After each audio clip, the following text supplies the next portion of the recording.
The year was 1883. 3 winters had passed since the last cannon echo faded into dust, but down along the southern stretch of Colorado, silence still clung like a wound. Just past Dry Creek territory, where the land ran dry and the fences leaned with tired shoulders, there stood a place called High Hollow Ranch. Now it wasn't much to look at. Timbers silvered by wind, porch slats that moaned under weight, and a stillness that made you feel like even the birds held their breath. And that's where she came to. Early one morning, before the sun had quite shaken off the chill, a wagon eased up the path like it was afraid to wake the past. On the back sat a woman with worn boots, a ribbon at her neck, and eyes that looked like they'd seen more than they'd ever say. Rebecca Wynne was her name. She wasn't a loud woman, wasn't flashy, but she carried herself like someone who knew what it cost to survive and didn't apologize for the price. Waiting on the porch was Boone Mercer. Last of his line, they said. He was the kind of man who wore grief like a second skin, tight and worn, but always there. He looked at her, just once, and asked in that gravel-deep voice of his, "You're the one answered the notice?" She didn't blink, just met his gaze and said, "If the job's still open, yes." Boone gave the smallest nod. "Kitchen's round back. Side room's yours. Water pumps by the well. Things are quiet here." And she just said, "Quiet suits me fine." That was all. No handshake, no smiles. Just 2 folks standing on opposite sides of a door neither of them had opened in years. And as she passed him, her skirt brushed his coat, just for a second. But you better believe that was enough. Because Boone Mercer didn't know it yet. But the silence in that house was about to learn a different kind of quiet. The kind that comes when someone finally starts to listen. Now, Rebecca wasn't the kind to waste a sunrise. That first full morning, she was up before the rooster even cleared his throat. Lit the stove with practiced hands, filled the kitchen with the smell of strong coffee and warm bread.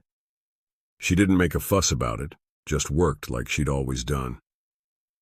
Boone passed through now and again, silent, steady. Nodded once when he saw her near the hearth, didn't say more than that. Sat long on the porch, staring out at nothing like it might give him an answer someday. Some days he rode out before dawn and didn't come back till stars had claimed the sky. Other times he'd sit by the fire, boots still dusted from the trail, and never speak a word. But Rebecca? She didn't mind the silence, not one bit. In fact, it suited her. Silence, after all, was a language she'd learned early, and learned well. She'd worked a house once in Los Alamos. Big place, fine curtains. A man with soft hands and sharper eyes hired her to cook, but it turned out what he wanted was someone who didn't look away when he reached for her wrist. She did. Next morning her belongings were tossed on the porch like trash, and he said with a sneer, "Women like you don't last." She didn't answer, just left. And before that, well, there was her mama back during the war. Frail, coughing, cooking over ash while Rebecca stirred broth and tried not to notice the blood. One neighbor had left them apples and a note, "For your strength." Only kindness she remembered that winter. So yeah, she'd made peace with quiet. And maybe that's why Boone's silence didn't scare her. It felt familiar, like the walls of a place you'd once called home, even if you'd never said it out loud. There was a dog on that ranch. Copper, they called him. Gray around the eyes, ribs like old fence posts. At first he didn't pay her no mind, but one morning, while she was humming a tune her mama used to hum, kneading dough by the window, that dog rose, stepped off the porch, and sat himself right beside her feet. Boone saw it from the porch but didn't say a word. Just narrowed his eyes, like something had shifted, and he wasn't sure if he liked it or feared it. Then came the rain. A storm rolled in sudden from the hills, fast and loud. She'd just hung the wash when the wind tore the line free and sent Boone's shirts flying like white flags across the prairie. She ran out, skirts whipping around her boots, hands snatching at sleeves and collars like they were running from her. She slipped in the wet grass and went down hard.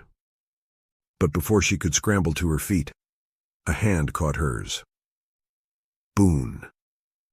Rain in his beard, his coat dripping, one arm around her elbow and the other catching a shirt mid-flight. He said, quiet but stern, "Didn't think you'd be out in this mess." And she, soaked and breathless, just grinned and said, "Didn't want your clothes ending up in Santa Fe." And for the first time since she'd arrived, Boone Mercer smiled. They walked back to the house, boots squelching in the mud. He handed her a towel but said nothing more. He didn't need to. That night, as she shaped dough and set it to rise, she hummed that same quiet song. Boone stood in the hallway, watching her from the shadows. He didn't speak, but for the first time in a long time, his shoulders weren't braced like they were waiting for a blow. And the silence? It didn't feel hollow anymore. It felt like something starting. Time passed gentle on the ranch, like creek water over smooth stone. Rebecca kept at her work, not just cooking, but tending. The kind of tending that came from someone who needed things to be in order, even if the world never thanked her for it. She polished the windows till they caught the sun just right, scrubbed the floorboards down to their grain, repaired a drawer that had stuck for 5 winters. She didn't say a word about it, didn't expect Boone to notice. But he did. Started standing in the kitchen longer, arms crossed, just watching her hands, her calm, her fire. And then one morning by the back door, she found a package, brown paper tied with twine. She unwrapped it slow. A pair of shoes, leather soft but strong, new. She held them in her lap a long time. That night at supper, she broke the silence over stew and black coffee. She looked at him, not smiling, just steady, and said, "Those shoes weren't by accident, were they?" Boone shrugged, didn't quite meet her eye. "Saw 'em in town. Figured they looked like they knew how to carry a woman who don't sit still." Rebecca turned the spoon in her hand. "They're finer than any pair I've worked in." Boone said low, "Good." They weren't meant for work. She didn't answer after that. But she wore them the next day.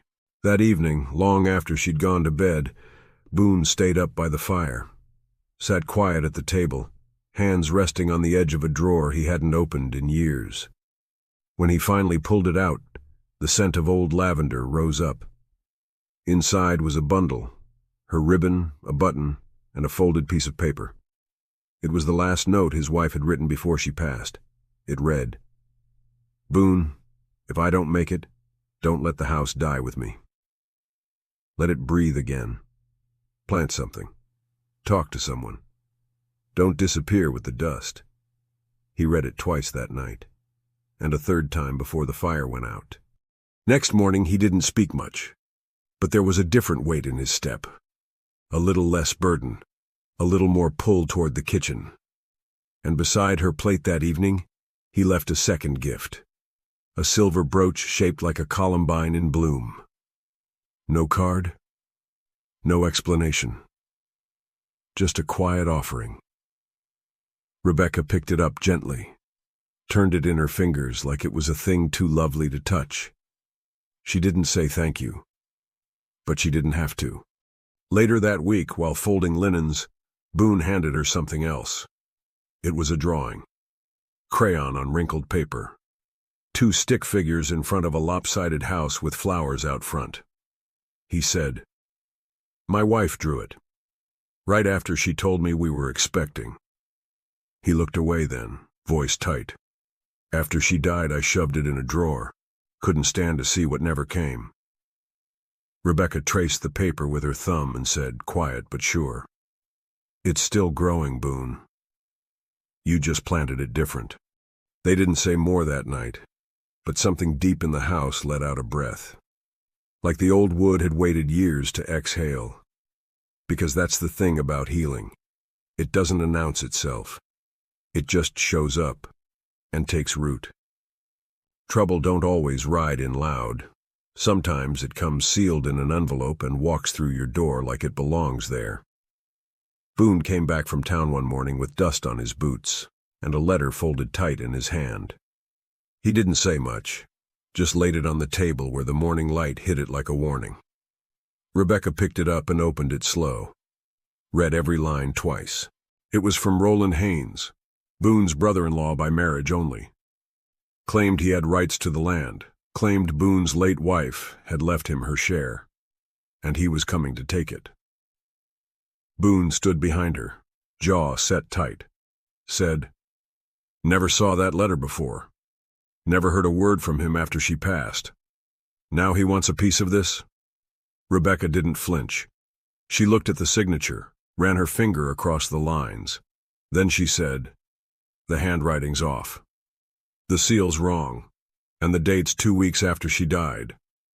Boone blinked, surprised. Rebecca added, "I worked for a lawyer once. Filed half his town records while he drank his lunch." Next day, Boone rode into Dry Creek to see Charlie Merritt, the town lawyer, and a man who'd rather chew glass than cut corners. Charlie read the letter and snorted, said, "This here's fake, sloppy too. Seal don't match, and the ink's not even settled right.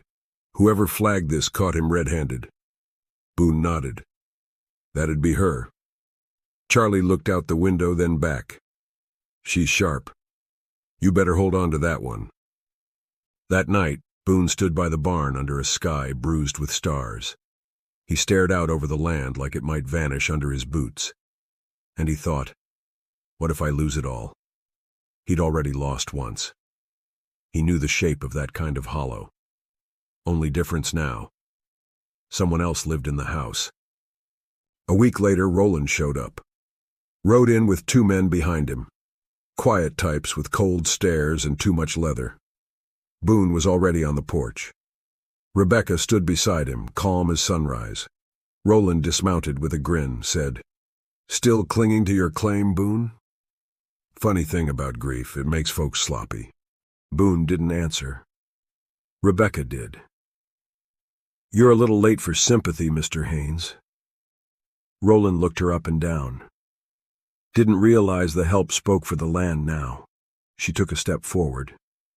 Funny, neither did the land, until someone started tending it. Boone's jaw flexed, but his voice was low. "She ain't help. She's the reason this place has breath again." That's when Charlie Merritt rode up behind them all, law papers in hand, and a look like Judgment Day. He held the document high and said, "Court's seen this forgery, and the ruling's clear. No claim, no rights, no standing." He nodded toward the 2 men. "Unless you're looking to be charged with fraud, or worse, you best be gone." Roland stared hard, but saw no opening. He swung back into the saddle, and with one last glance at Rebecca, turned his horse and rode off. Boone let out a breath like it had been stuck for years. Turned to Rebecca and said, "Quiet. You saved this place." She didn't smile, just took his hand and said, "No, Boone. We did." The land didn't look different that day, but it felt different, felt claimed, not by blood or papers, but by the people who stayed when it would have been easier to leave. A few weeks passed after Roland's boots left their last mark on the road, and the town started breathing easy again.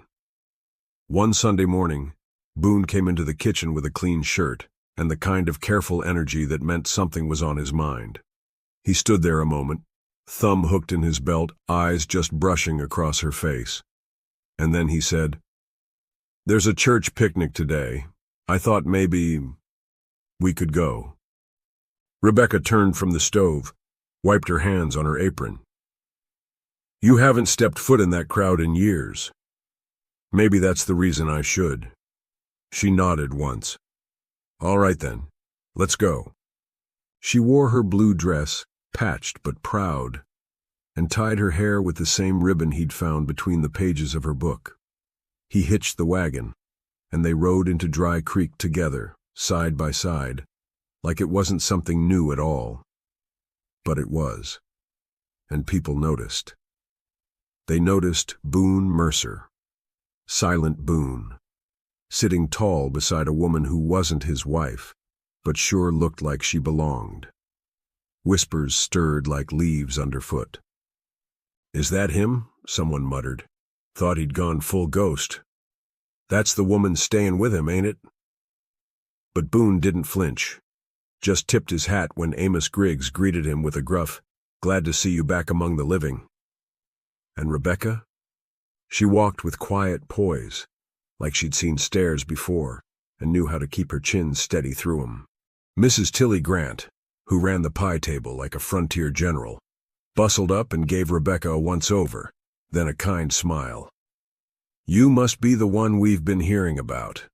The house up at High Hollows looked lived in lately." Rebecca offered a modest smile. "I keep it warm, he keeps it standing." Tilly nodded slowly. "Good trade. We all could use a bit more warmth." But across the lawn, Della Fisk whispered behind her gloved hand, "Living together. No ring. It's shameful." Her daughter didn't answer, just watched as Boone reached for a plate of chicken and laughed, really laughed, at something Elias Dunn said under a tree. And then little Mary Beth, the preacher's girl, wandered up to Rebecca with a fistful of columbines, held them out shy like an offering. "Mama said these are for pretty people. I think you're the prettiest here." Rebecca bent low, took the flowers like a sacrament and whispered, "Thank you, sweet girl. I'll keep them by the window." Boone saw it, every moment of it. And with a steadiness that hushed the field around them, he said to the gathered crowd, "This is Rebecca Wynne. She keeps my house and kept me from going cold." After that, no one said much more, just passed plates and nodded kindly and made room at the table. That night, back at the ranch, Rebecca placed the columbines in a tin pitcher by the window. And for the first time in a long time, the house didn't just hold silence. It held belonging. Life at the ranch settled into a rhythm, not fast, not loud, but real. Rebecca planted more behind the house, not just food, though the carrots and onions came in fine, but columbines too. Crimson, yellow, white and blue like a summer prayer whispered into dirt. Boone saw her one morning, knees in the earth, hands dirty and sure. He didn't say anything, just walked back into the barn, and that evening, there was a bench waiting by the edge of the garden. Fresh juniper, smooth sanded. No paint. Just a place to sit where things were trying to grow. She found it just before sundown, sat on it quiet-like. Boone joined her later with 2 cups of tea. They didn't talk, but they didn't have to. Later that week, she found something else. A book, poetry, wrapped in brown paper, laid gentle on her pillow with a ribbon tucked between the pages. That night, as she flipped through verses by the fire, Boone passed by in the hallway. Slowed just enough to ask, "Any good?" She looked up, eyes twinkling. "Haven't decided. Some of it reads like the writer got lost halfway through." Boone chuckled. "Then it's just like real life." Evenings turned into a quiet routine. She'd sew by the fire. He'd read aloud, stumbling here and there. "What the hell is a metaphor supposed to mean anyway?" he grumbled once. "Means you're supposed to feel it more than understand it," she replied. "Sounds like a trick." "Sometimes it is," and she smiled without looking up. Then came the morning he left for Barlow's post. Said he'd be back by sundown. But sundown came, and there was no Boone. Then the stars, then the wind. Rebecca waited, lit a lantern, poured tea she didn't drink, sat at the window with Copper curled at her feet. She saw him just before midnight, staggering down the trail, one hand clutching his ribs, shirt torn and blood dark. She ran to meet him. "What happened?" "Horse spooked," he said through his teeth. "Wagon flipped." "You walked back?" He nodded. "Didn't think there was time to send for help. Figured, You might not be here when I got back. She steadied him under the arm, helped him inside, cleaned the wound, bandaged the ribs. Then she looked at him, voice just above a whisper. Why would I leave? Boone didn't answer right away, just stared at the fire. Because good things usually do. She sat beside him, took his hand. I'm not going anywhere, Boone.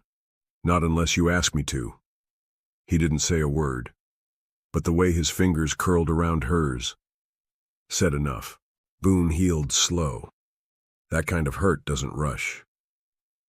Rebecca stayed by his side, changing bandages, heating broth, reading poems aloud when the wind scratched at the windows. He didn't ask her to. She didn't offer with words.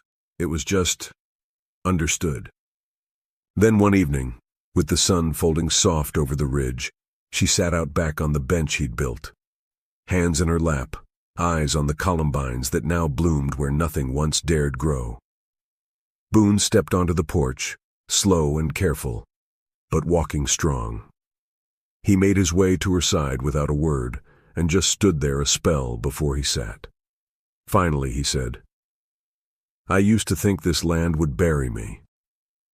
Rebecca looked at him and said, Maybe it still will, but not before it gives you something back. Boone nodded, slow, reached into his coat. He handed her a folded piece of paper, creased like he'd touched it 100 times. She opened it. In his rough, uneven scrawl it read, There's no need to ask you to stay anymore. You already have. But if you'd let me, I'd like to make it proper. Name and all. Rebecca looked up. And Boone, quiet Boone, cupped her face with hands that once only knew how to build fences and bury loss. He kissed her then, not like a man making a claim, but like one finally coming home. They were married the next Sunday, under the cottonwood behind the house. Just them, Reverend Ames from Dry Creek, and the old dog dozing in the grass. Rebecca wore her patched blue dress and pinned the silver brooch to the collar, shaped like a columbine in bloom. Boone had given it to her long before he had the words. But that day, it said everything. The columbine had always grown wild on the hill, brave little things, pushing up through hard dirt. In some corners of the world, they called it the flower of faith, hope, and love. And Rebecca? She carried all three, not loud, but steady, not claimed, but lived. That brooch wasn't just silver, it was witness. Afterward, they shared tea by the fire, just as they'd done 100 times before. But now there was a new name carved on the bench outside, and a place set for a life not stumbled into, but chosen.